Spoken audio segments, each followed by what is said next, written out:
All right, guys, welcome back to another episode of Commissions Unlocked. My name's Jason. I'm your host, and this is the podcast where we like to recognize and learn about some of the top performers in the commission-based sales industry. Today, we have a guest that I've been excited to talk to for a little bit, Ty Dayton. I'm going to give you a little intro here. Perfect. He's 19 years old. He was our top rookie at Avayda in 2024. He serviced 210,138, and he also won the Black Widow Championship. And finally, your biggest day, which is actually insane for a first year, is 11 accounts with 9,269 revenue. Yes. Ty Dayton, how you doing? You're making me sound good, but I'm doing good.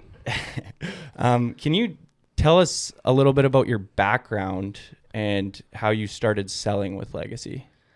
Yeah, so it's an exciting story that I like to talk about because it's one of those things that like reminds me that like everything happens for a reason.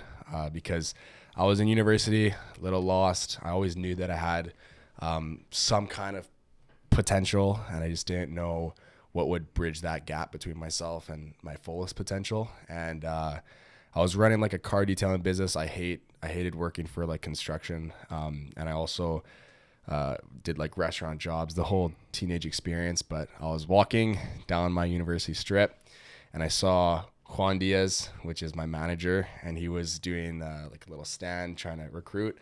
And I just went up there to grab a Red Bull. And that was like the whole story. I went up there, I saw Red Bulls, and I was like, hey man, I don't want to hear what you're selling. I want a Red Bull and I'm getting out of here. And he's like, hey man, listen, this job, you can make 25 grand. And that's what like, I was like, money, right? Of course, teenager. And I was really competitive. I played a lot of sports, and he said, you know, this person did this much. And I said, what did the best person do? I don't care about the average.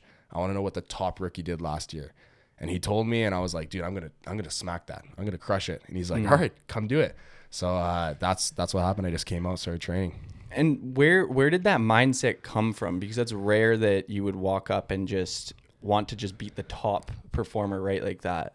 Yeah, I mean, obviously sports, that's kind of a easy cop out to the question, but I'm just, you know, I've always been big in sport, played hockey, and then growing up, hockey was the main one, and then switched to rugby. And it was just like anything I really played, even though I wasn't the most experienced rugby player, I just went out there and just used every inch of power I had to just go out and kill people. And it transfers good to work, of course. A lot of athletes do well in this job because of the competitiveness, but I always go by the saying, like, if you're going to do something, you might as well give it your all. And that's kind of why I've transferred a lot of my life into sales, because I don't want to have one foot out and one foot in. I want to be a professional. I want to go full into it. So No, I like that. And a lot of people, like, you hadn't really done commission jobs before Legacy, if I'm not mistaken. No, I mean, like, I ran my own car detailing business, and we did go door to door for it, but like I had no idea what a pitch was. And it was like the money was going into like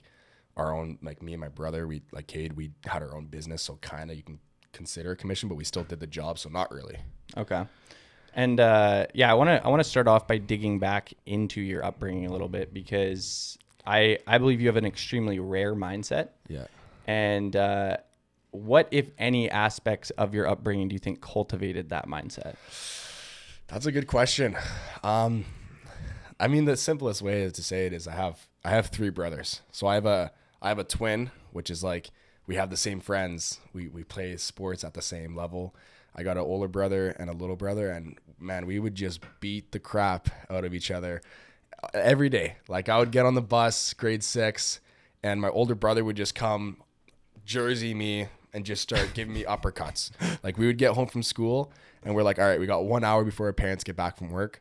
We would push the table from the center of the living room and just start beating the bricks off each other. Like, I've broken Cade's rib, slammed Van onto concrete, put a belt around Wes's neck. Like, we're like the stereotypical brothers. And man, we were just like so competitive between us. So it was one of those things where like we always just tried to be the best. Okay. So it's the competitive aspect of growing up with brothers, right? Exactly. That's the biggest thing. And I actually wanted to talk, I'm going to skip a little bit, because over the years, I've had two of my three brothers come and sell with us. Yeah. And my little brother, Anthony, he's been selling with us since he was 17. I love Anthony. Anthony's amazing. Shout out to Anthony. But it brings me so much joy to work with my brothers. And you also have three brothers. And if I'm not mistaken, they're all going to be coming out and selling with you this year. Yes, the Dayton family's complete sales. So what do you think are the biggest advantages of working with family in sales? And then how has it influenced your success in sales?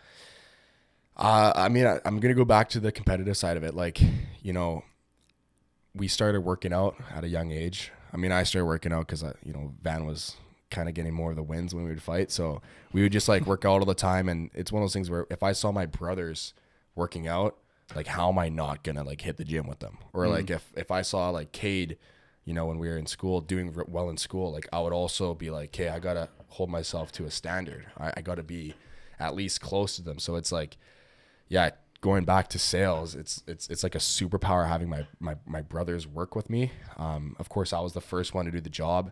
And then I think it was Wes that came first. I have a lot of influence on Wes because he's 16. And then Cade, I had to sell 10 in a day for Cade to be like, okay, I'll try it out. And then of course my older brother's a pilot, so which is awesome. He flies in the Northwest Territories, but he was harder to bring on because he didn't really believe in the actual money that we were making. He kind of thought it was too good to be true. And then it was when that back end hit where he's like, hey, I got a free summer and I'm going to come out and crush it. And I was like, let's do it. I love that. So it's almost, it's inspiring to have your brothers come out with you. And then also it drives you find? Like inspiring, that's like one thing. A lot of things inspire me. So I wouldn't think that's the biggest reason why I love having them out. I think it would be just the accountability. Like one, of course, like I can't let them outsell me. But another thing is they trusted me.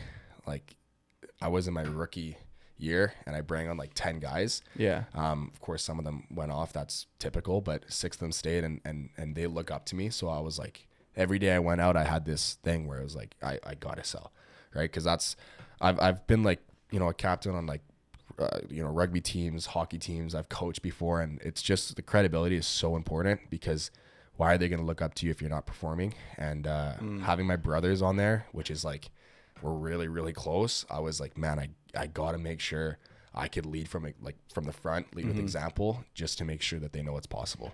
Yeah, no, I love that. It's taking the responsibility, right, of their success in some form is a form of your success as well, right? So it's important to go out there and lead from the front.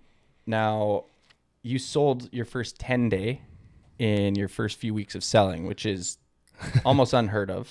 So I want to go back to that day if you remember it, and I want you to walk us through your day. What did it feel like? So that was a weird day. Like when I sold my 11 day, it was in competition. I was working from 9 to 9, and I had that mentality of like, I'm going to go out and just like crush it all day. But my 10 day just really came out of nowhere. I got like 3 sales. Well, we started knocking at like maybe 12 or 1. And then I got like 3 sales by like 3 p.m. I think ish, or like 2 p.m. And then I was on the phone with my buddy for an hour. Like I was talking to him. Don't do that, by the way. Don't do that, please. But I was on the phone with my buddy for an hour because I haven't talked to him in a while. He's from Kelowna.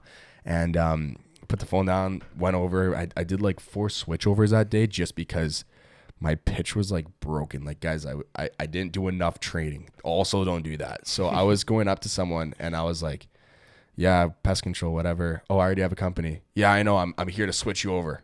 And they're like, oh. And I said it so like confidently, it would like convict them. So they're like, oh, this guy's like supposed to be here. This guy's switching. So I got like 4 switchovers that day. And then I realized when I was like 7, I was like, dude, I think I can get 10. So I just like kept pushing. And I think my last sale was at like, I think maybe like 9. It was dark out. Dark out.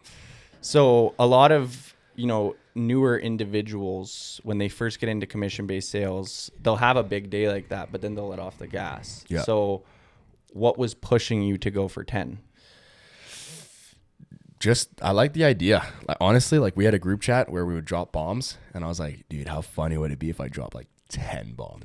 And like keep in mind I was new. Like I don't want to seem like a unicorn. I had a lot of cancels. I had like a pretty bad SSB at the start. But that day, for some reason, all those accounts got serviced. And I was like, yeah, I was surprised myself. But I think the biggest thing from that day was just like, I think Waleed said it best. It's like, anything's possible, man. He sat me down one day. He's like, Ty, like, you can go for a golden door. And I'm like, dude, what are you talking about? He's like, what happens if I told you 2 weeks ago that you were going to sell 10 in a day? And I was like, man, I wouldn't believe you. And he's like, what did you just do? And I was like, man, I sold 10. So it's one of those things where, and again, back to the credibility part, I sold 10 and I went home. Yo, Cade, bro, I just sold 10 accounts. It's like this much money and it's awesome. And he's like, all right, fine, I'll come out, I'll give it a shot. And now he's here running, a team of like 25 guys with me. So yeah, it was a big day for me, for sure. That's huge. And after that, all the Dayton started coming over. Was it the 10-day that did it? It was Wes. Actually, no, Wes. So Wes was before that. Okay. Wes was knocking then. Wes was easy. He was trying to find work, and it's crazy to me that a 16-year-old can't find jobs. I think he wasn't trying, but supposedly he was handing out resumes, and I was like showing Wes, I'm like, this is how you start a business. So I went out, I got like shirts printed for him. I got photos from like Google about like power washing driveways. And I went out to him, and I like, with our sales skills that we learned, I went out and knocked doors with him for like maybe 2 hours. And I sold like a $250 job, and I just got him to do the service. And I was like, it's that easy. And then like that night I was like, wait, do you think he could like, I talked to Juan, I'm like, you think he could work with us? He's like, how old is he? 16? Yeah, bring him on. And I was like, no way. And Wes is actually, I don't want to keep this going too long, but he was very inspirational to me, because for a 16-year-old, keep in mind, guys, when I say this, it's pretty nuts in this day and age, but he found out that he could work, gets so fired up. And Wes, you see how he gets fired up. Big energy. He comes out, and by the time I even told him that he can work the job, and his first sale was 3 days apart. So he sat down and started training. I left for work. I came back, and he goes, I'm done the training. And I was like, no, you're done the first video. There's more.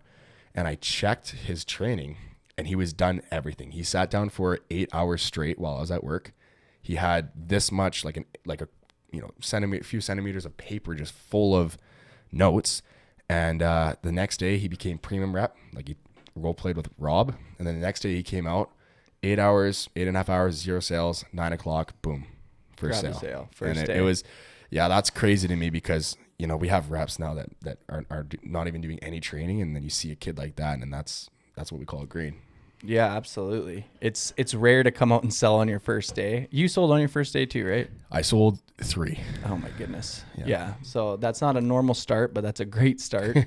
But to go back to Wes, like, it sounds like you're almost a mentor towards, your brothers. And I think mentorship's a super important aspect of this industry. Yeah. Do you have any people that from the last year you would describe as mentors, and what's some big, pieces of advice that you've taken away from them? Like anybody? Anyone. Of course you. I got to shout you out. I got to shout you out. But I would say Juan, for sure. Waleed. There's a lot of personal things that were going on in my life that Waleed like really, really helped me with. I absolutely love them. But I think someone like, bigger figure would be Brock in terms of like how the companies run. I think when I went and talked to Brock, I was like, I'm a people reader. Like, I could read people pretty well. And I was like, dude, this guy seems genuine. Mm-hmm. This guy, he seems honest. And then when he told me about how the company works, just starts dropping how much people are making, how much he makes, where all the money's going. Like, for an employee, well, subcontractor, but technically an employee, to know where every dollar is going in a company, that transparency is huge. And I look into it anytime I'm going to make an investment, or I'm going to work for a job, or I'm going to have a relationship, or like friends and things like that. I look at the person, right? Like, I don't really care about like numbers and statistics. Like, I care about who's behind the whole thing. And that's what kind of made me go all in with Avayda, because I actually know how the operation is ran, and the transparency, the honesty, of course, I mean, Christian a company that's run by Christian values, of course, is important for me as well, specifically. But Mm-hmm. I think just knowing how the operation is done is so important. And when I saw how it was ran, I was like, this is like the periodic table. This is perfect. And it's who I want to work for. And I'm proud to work for Avayda as well. I love that. And I will say, I've been in the industry now for 8 years. That transparency is unheard of. It's something that you don't see until a certain level, I guess, in the industry. And even not even sorry to cut you off, not even just in a sales job, but in any company, man. I remember working like restaurant jobs going like, man, this manager doesn't do that much. Like, does she actually deserve to get paid probably like this much? And I think it's important. Absolutely. It's a differentiator for sure with Avayda. Going back to your first year then again, if you could change one thing, what's one thing you would do differently going back into your first year again? Yeah, I mean, just before that, it's so funny. Like I don't even think about my last year. Of course, I think about like what worked, but I'm so invested and so excited about this next year. It's like I haven't even thought about these things for so long. But what is something that I would change? I think the obvious one would be more training. I remember Waleed said something to me at the start of the year. He's like, dude, no matter who you are, at the end of the season, you're always going to think that you could have done more. And it's true. And I thought about that a lot. And I tried to kind of do it before where I was like, hey, I'm going to work super hard now because I know I'm going to look back and say, I wish I worked harder. But I think the biggest thing that I would change is, just train more, role play more, spend the time on the doors more, like valuable, and just cut correlation a little early. Obviously, I had no authority, so I couldn't say, hey, like, not yet. We're switching it out. Now we're gonna turn it up a notch. We're gonna keep a tight ship in our office. But back then, I was like, I thought it was just normal to just like go out at like 1, 2. We got out there. One day it was like 4:30, I think. We ended up throwing down, but still. Yeah, it's a big day for you guys. But okay, so more training. You train more consistently. More training is a big one. More training for sure. That's just obvious, but it's true. There's never enough training. And even now, like I hear James Fraser saying like he's doing a bunch of training, and that fires me up. Like that's why I love this job. Like seriously, it's because I made a good income, and I'm thinking that was bad. I know it's not the best mentality to have, but it's because I just know how much opportunity and growth there is. And that's like very rare in any other job. And to me, it's like, I've never, and I know we're going to get into this question soon, but I've never been a big, like hated studying, never been a big guy in school. And this is where I like to study. I like to learn. I learn from everybody. I even learned from Leo, who we bring on, who's 15. And the first few days he said like a golden one-liner, and I still use it to this day. So I learned from everybody, and that's so rare to have in a company, which I love. And I think also your biggest enemy as you grow in this industry and get better is your ego. So 100%. What you'll find is some of the best people in this game, they're extremely humble and extremely coachable, right? They can learn from anybody. And just on that point, like just to be completely transparent, like I had that issue. Like when I first joined the job, especially after going to Utah and seeing the big guys, the ones that are allowed to have that ego, it was like a big like game changer. But I sold by 10 day, and I was like, dude, I'm the shit. I'm the guy. And then it was like, the next week I had like a bunch of cancels. I wasn't selling as much, and I was like, why am I not selling 10 a day? Why am I not selling 10 a day? I thought this was going to be normal. So yeah, big humble shock. I know James Fraser always says like, God will punch you in the face. He will humble you. And it is for sure a humbling job. Yeah. Oh yeah. Yeah. I think the second you think you know what you're doing, it's going to kick you in your teeth. So, so then we're talking about your experience. You're obviously the top rookie in the company. What do you think are some key differences between just someone that has a decent year, they still sell, and a top performing rookie? What is the difference? Mentality. For sure. That's just what I came on, because it was like when I first started working, I knew that I had to be the best or nothing. And I just I put everything on the line. Even though I was still 1 foot out, 1 foot in, playing sports, of course, university, but I really I wanted to be better than everybody else. And how I was able to like get that mentality was just comparing myself to vets. I literally would, like, secretly, James doesn't know this, but I would go against James, and I was 2 weeks into the job, 3 weeks into the job, and I was competing against like the top guy, and I knew that it was an unrealistic goal, but I think delusion could work in your power sometimes. So yeah, like that delusion can sometimes work in your power. Sometimes it can't. And then I want to talk about your guys' culture a little bit with you as well, because I would say that you guys had arguably the best culture in 2024 for Legacy. And I want to read you off a quote. Uh-oh. Leaders create culture. Culture drives behavior. Behavior produces results, from Urban Meyer. Love it. So can you describe the office culture you guys had last year, and what factors do you think created such a strong culture? Yeah, I know. I love this question because, like, realistically, the guys that I work with are like my best friends, right? Especially being 19, like there's not a lot of people that can be on the same schedule as me, and my brothers. And it's like, I don't even have time sometimes to hang out with, you know, my old buddies that are not on the same path. So it's like, I love this question because they're literally my best friends. And, but in terms of the culture, it's like, we got like the 4 Latinos, and then it's like a bunch of frat guys, I could say. But, I think it was just the energy, and it was a perfect match. Juan, one of those guys that just like generally cares about you. And joining this job, I of course I was like, yeah, this guy's making money off of me. He's just doing this, being nice to me because he's making bank. But later on, I realized like this guy like generally cares. Like he always is asking personal questions. I know like the second time I talked to him, he's like remembering stuff I said to him earlier, and I was like, wow, like you're talking to so many people and you're still like getting on a personal level with me. But I think just the energy, like we like to have fun. And if you can incorporate having fun with keeping, you know, strict and having standards, it's unstoppable. And obviously you guys like saw it in some of the competitions. It's like we were bringing a fridge full of Red Bulls to work.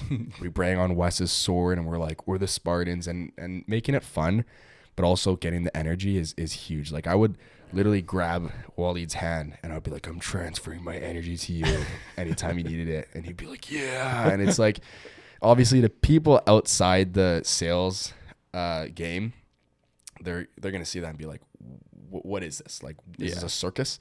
But when you can actually produce and you can actually like throw down while having that culture, then you're allowed to make it fun, and it makes the job enjoyable. Like I absolutely loved going to correlation and seeing these guys. I was like, dude, I haven't seen you in like 2 hours, bro. It's like, I miss you. But yeah. Yeah, it's like a family, right? And the culture you guys created, it did create results. You guys ended up winning the Dynasty for 2024, which, if you don't know, it's a company-wide competition where each office is going to go head-to-head for a competition to see who's the best office. And Van 3, you guys took it this year. So run me through your guys' Dynasty run, because you guys were grinding. Yeah, I mean, we had to go against the James Fraser. It was it was a tough run. So we just knew that like we only have 9 guys. We had to do something that was like unheard of. Like, you know, James was trying to go for like it would have been his 3rd Dynasty ring, right? Yeah. So he was trying to get that 3rd one going, and we knew that we couldn't let that happen. So we had a talk. Waleed really gave a good like emotional speech, and I was still, obviously it was towards the end of the season, but I was buying into competitions. But then when I saw Waleed like almost get emotional, I was like, dude, like I can't let this guy down.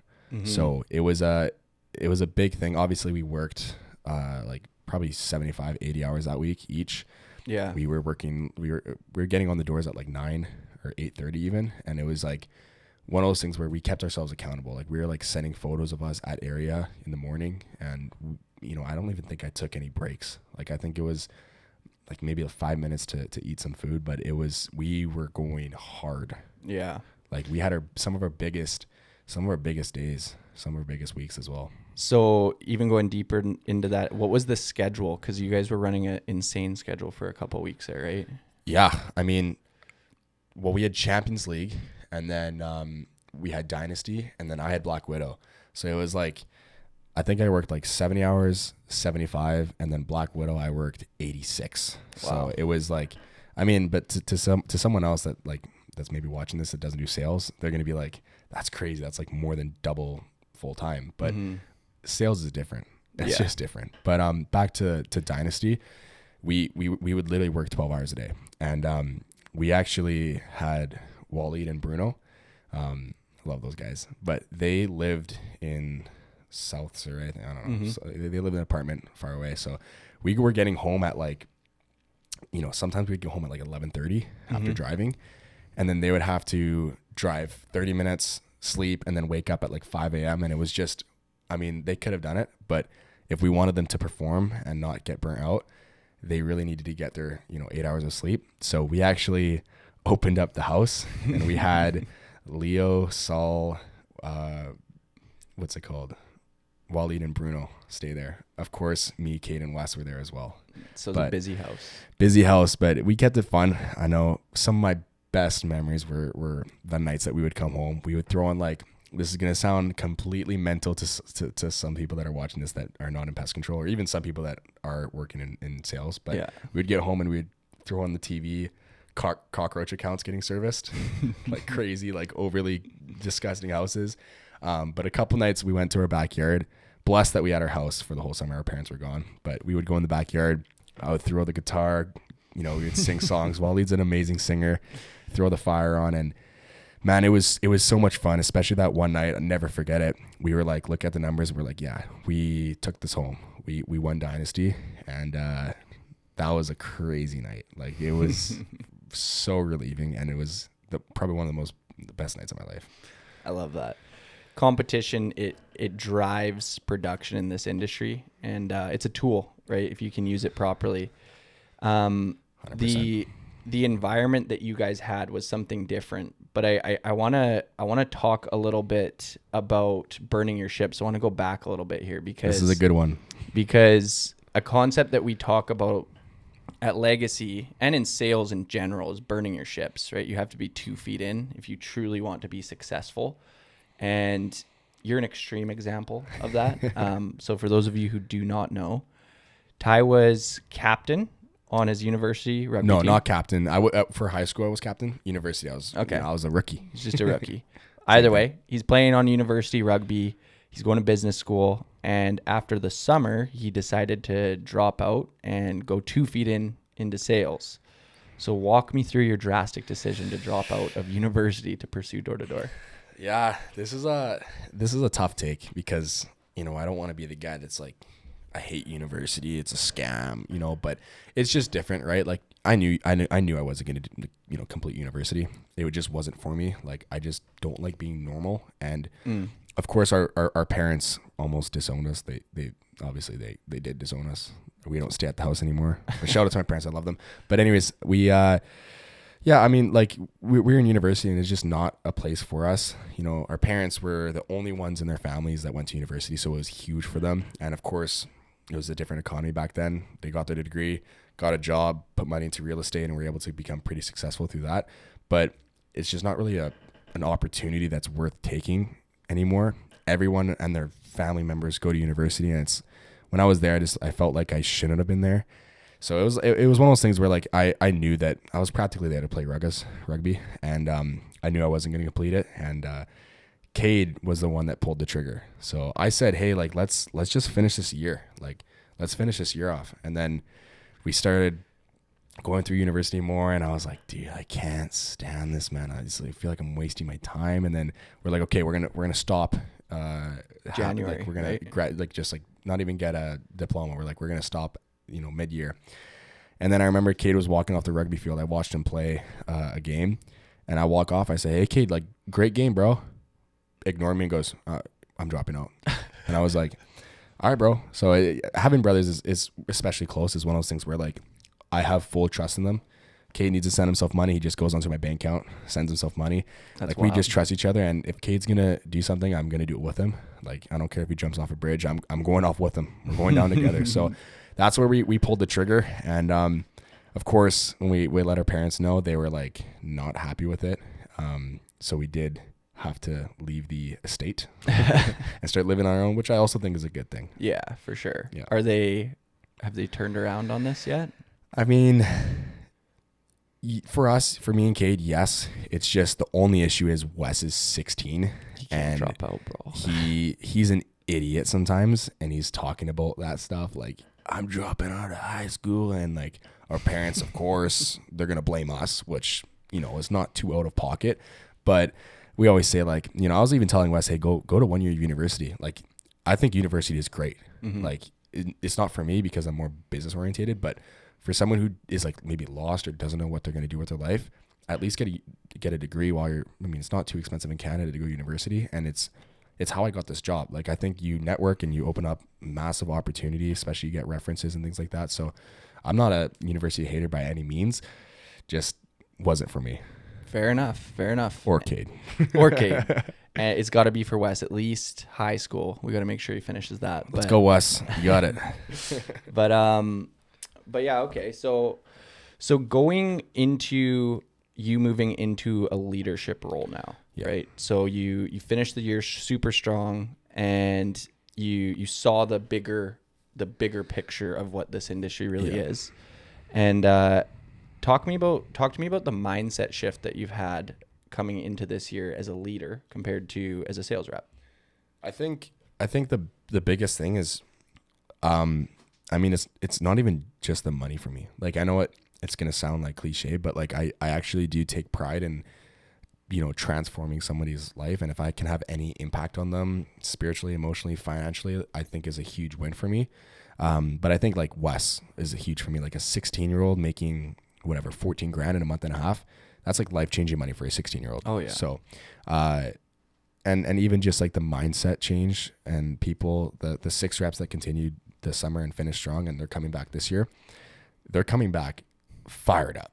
And they said that they went back to high school, and they're like, or some of them back to university, and they're like, dude, like people are always complaining, making excuses, blaming. And it's one of those jobs that like, it's going to be hard to work a normal job. It's going to be hard to be around your friends because you're around people that are just go-getters all the time. But I think the biggest thing with like leadership going into this year is just trying to give somebody the opportunity that I had, being the leader that Juan was for me and Waleed was for me, and of course you as well. So if I could give any value to somebody's life, that's huge for me. Like seeing Wes, seeing Cade go out there and crush it, get their first sale.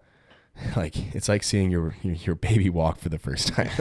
No, I'm just kidding, guys. But it is important. And I think this year I got like 22 guys that want to put their trust in me.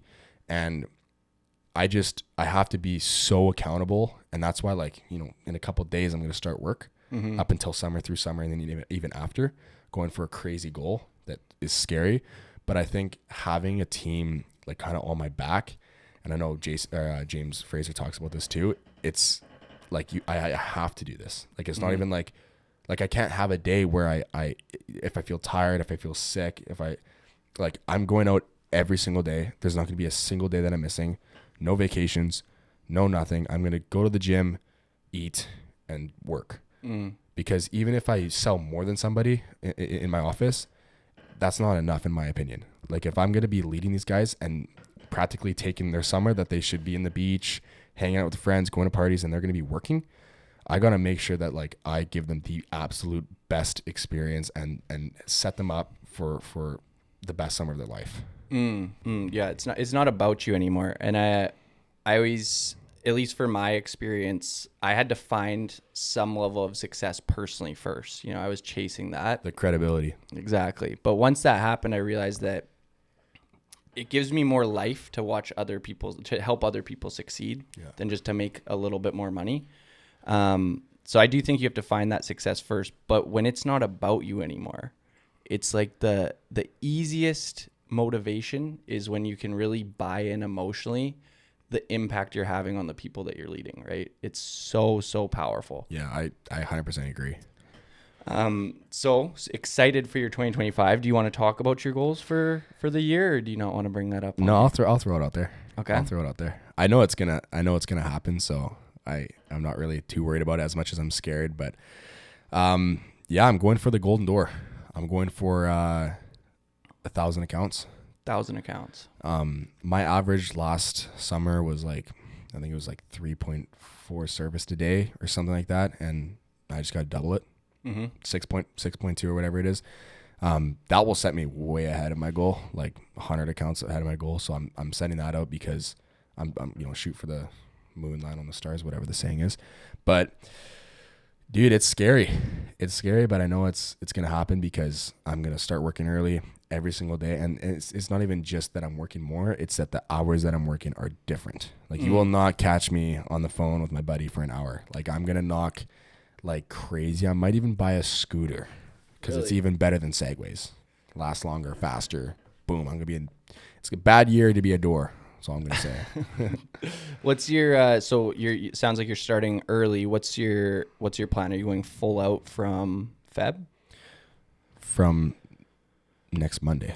Next Monday. So this last Sunday, or when I get back, it will be Saturday, I think. Mm-hmm. Saturday, I'm going to rewrite my pitch, probably write it out like 10 or 15 times, do some training. I'm bringing over a few reps that are going to come shadow me for the first couple of days. I've already gone out one day, made a sale. Just to get the rust off, but one down, 999 to go. But yeah, it's gonna be crazy. And my office, I really want them to do 2 million. Okay. And I think I think we can do more.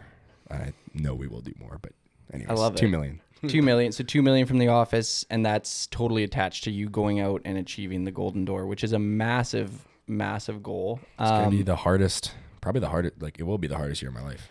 For sure, 100%. Yeah. And it's the discipline to stay consistently moving that I see as the challenging part for a lot of people.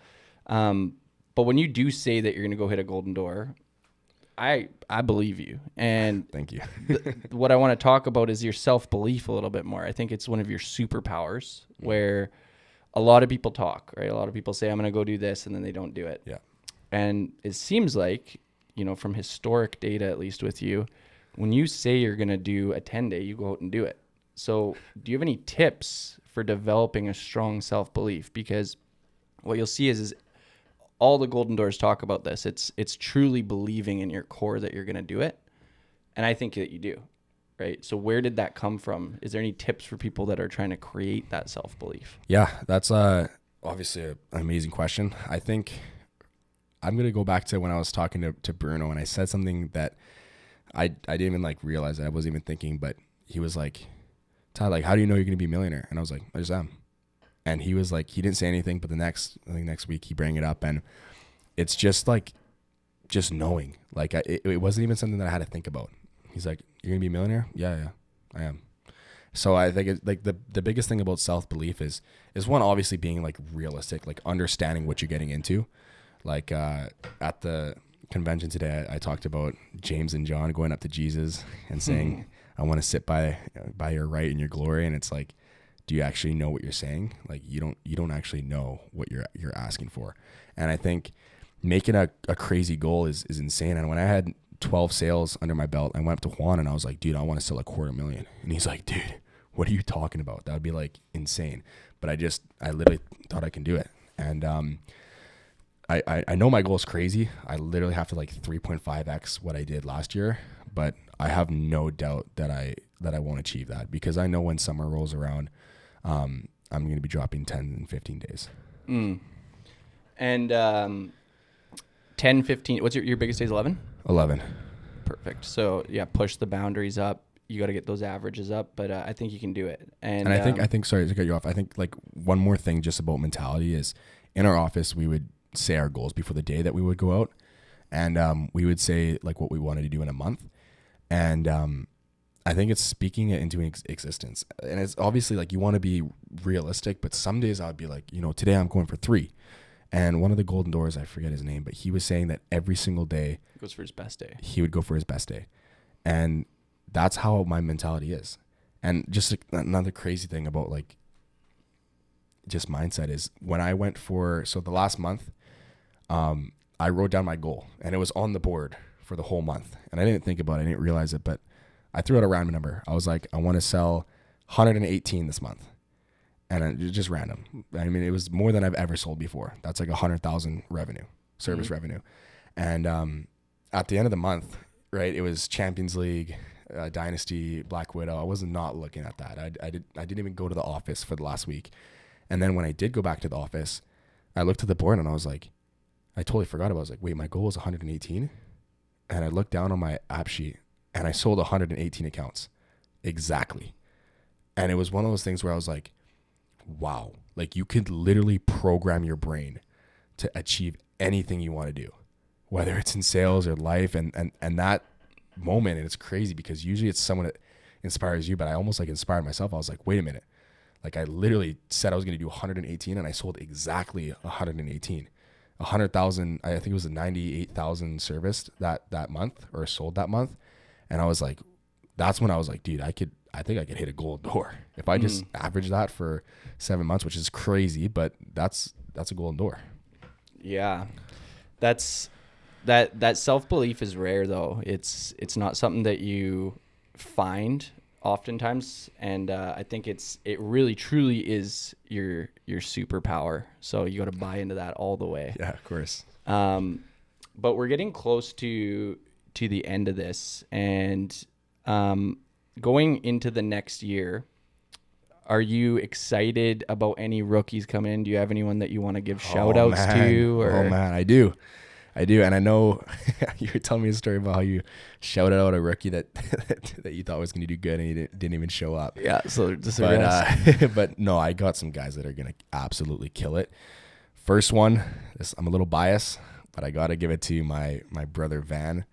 I can't say what he's going for because he's going to get mad at me. He doesn't want people to know, but I'm going to say that he's going to put my last top rookie year to shame.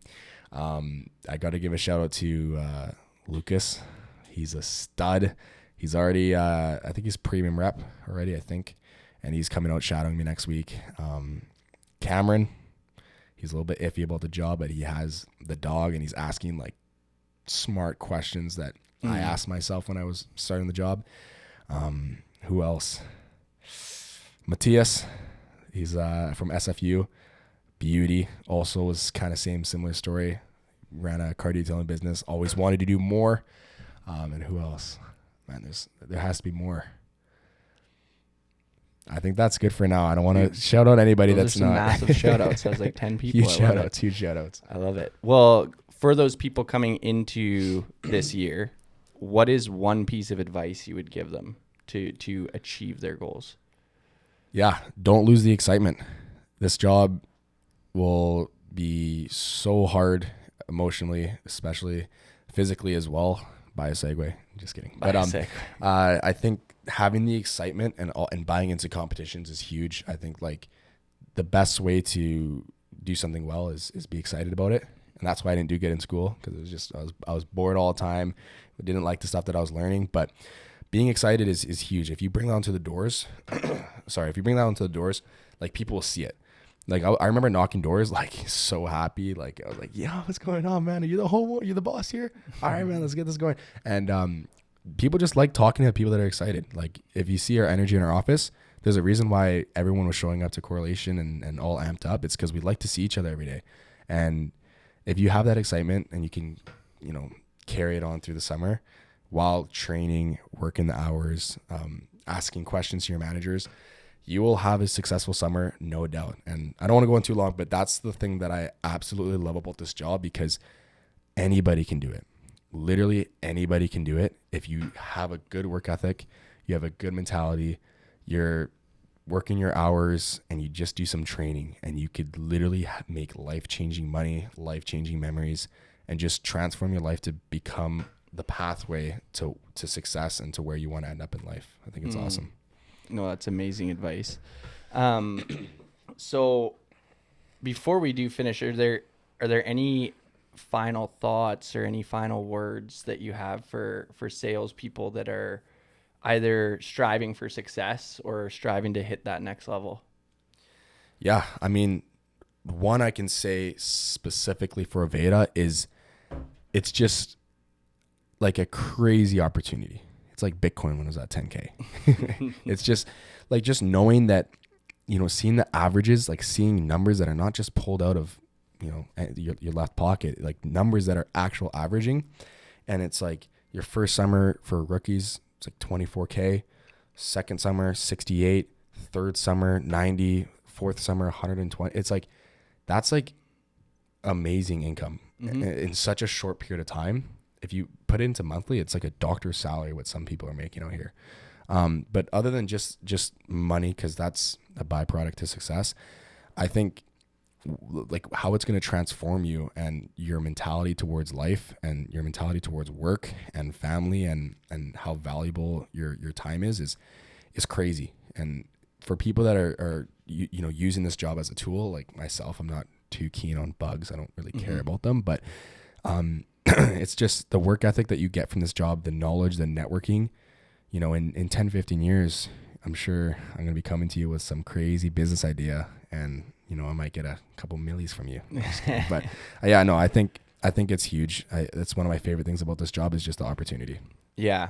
And it's eye opening for people when they really, learn about how big this industry is. But I think the biggest thing is it teaches you to overcome obstacles, right? If you want to be successful in anything you do, you're going to run into obstacles, right? 100%. And that's what this did to me. This job showed me that I really believe I can do anything that I put my mind to, but I did not think that way until I overcame those obstacles from this job. So you said you don't really care about bugs, and I had to go through this thought process too, where I remember when I was selling alarms, I was going into my second year and I'm like, I don't really care about alarms. You know what I mean? Yeah. But what I remember I was talking to Ty Fournier, my manager, and he kind of talked to me about not necessarily buying into selling alarms. That's just the vehicle. You have to go all the way into that to learn the mechanics of sales, which is really what you want to get from this industry, right?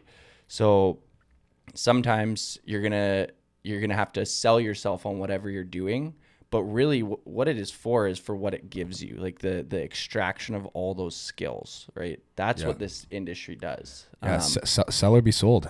It's the skills that you'll learn will transform your life, not just because of the money, but like everything in life is sales.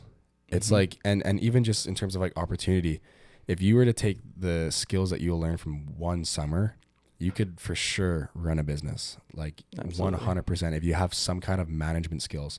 But it's even just like normal conversations with people, especially for people that are introverted. I would love to have somebody that's, going outside of their comfort zone. And I think that job is that's all it speaks. You're always doing things that you don't want to do, but you're doing it for an end goal. And then of course that goes back to your why, like why you're doing everything. And I think having a strong why is like so important, because this job could, like James Fraser always says, can punch you in the face. And that's the whole point of the job, man. You're overcoming obstacles. Sick. I love that. What do you think, just to finish off, because this podcast, we're going to be talking to people in all sorts of different commission-based industries. Yeah. What do you think the value add is of door-to-door compared to other sales jobs? Yeah, I mean, I can give like a close comparison to another sales job, like a car dealership. Like if you're a car salesman, maybe your average is, 5 people come in and you try to sell them. It's like 4 people come in that day and you haven't sold any. Like you're just waiting for somebody to come. Where this job, you're going out there. I was talking to, I think it was Marshall Hawks in Utah. No, it wasn't. Other guy. Anyways, he knocked on 365 doors in one day. That's crazy. And got 25 sales. You can't do that in other jobs. Like, at least that I know. Like every single day you're just going out there and you are creating something out of thin air. You are selling like yourself. Like it's the skills that you have. Like towards the end of my summer, I didn't use my iPad. I didn't use my slicks. I would sometimes show them a photo on my phone, but I would sell people by like strictly verbally, by just painting them a picture and like showing them a scenario in their head and explaining the service. And it's like having that skill to take someone's credit card and charge it $1,000 by just talking to them in 5 minutes. It's insane. And I don't see it in any other industry. And I mean, of course, door to door, like of course, but like in industries outside of door to door, it's pretty rare. Yeah, absolutely. And it's the repetition, right? It's the feedback loop. So like if you are talking to 5 people, you said, a day with a car sales job, you're going to talk to a whole month's worth of people in a day with door to door, right? You have so much more repetition where you can actually practice and learn every single day. So I think that's where I see the true value in is I think everybody should do 1 to 3 years of door to door. Yeah. Not because of the money or anything. It's because you get so much experiential knowledge with people that it's just something it might take you 5 years to do that with another sales job. Right? Yeah. And then just something to add on to that. It's like this job is a perfect representation of life. And I love commission jobs because I don't like feeling security. Like I don't like feeling safe. I don't like feeling comfortable. I like to be in positions that I don't want to be. Like my last few months of university, sorry, I took a public speaking class. God damn, this is killing me. But anyways, that's what I like to do. I like to be uncomfortable. And in this job, you're always uncomfortable. You're in positions that you don't want to work. You don't want to go out. And that's what's huge about this job. Like I love that it's like every day, whatever you put in is what you're going to get out. Right. And that goes to managing, or even if it's your first year, if you're not working, you're not getting anything. And I used to hate when I was working like a restaurant job or construction. And I'm like, dude, I just like built this fireplace and you were like painting the wall. We were like, what do you mean we're getting paid the same? Come on, like, pick it up. And they wouldn't, because of course they feel that sense of like security. So I think this job is a perfect representation of life. Like if you're gonna sit around, you're gonna like smoke weed, play video games, you know, that's what your life is gonna reflect, right? Whereas this job, if you put in the hours, if you go out and work those Sundays when no one else is working, which is crazy, but if you do things that people aren't doing, you're not gonna be normal. And I don't like being normal. I like being different. I like doing things that people aren't doing. And I think having this mentality like at this age is so crucial. And that's why a lot of the reps that I have are young men, because I can relate to them. And the people that can relate to me, that's what's going to build trust. And doing things that are uncomfortable and not being normal is how we become top 1%. So I love the aspect of what you put in is what you put out. We're not going to be paying people for no reason. No, I love that. Well, those are the big things for me, man. I wanted to learn more about you. I'm super grateful that you took the time to come on here. Man, I wouldn't miss it for the world. And I'm excited to talk to you again at the end of 2025 once you do. I'm nervous, but yeah, me too. 2 million Golden Door. 2 million Golden Door, yes. We'll be watching. But thank you again, Ty. We love you. 100%. Love you too, buddy. Love you too. See you later. Bye.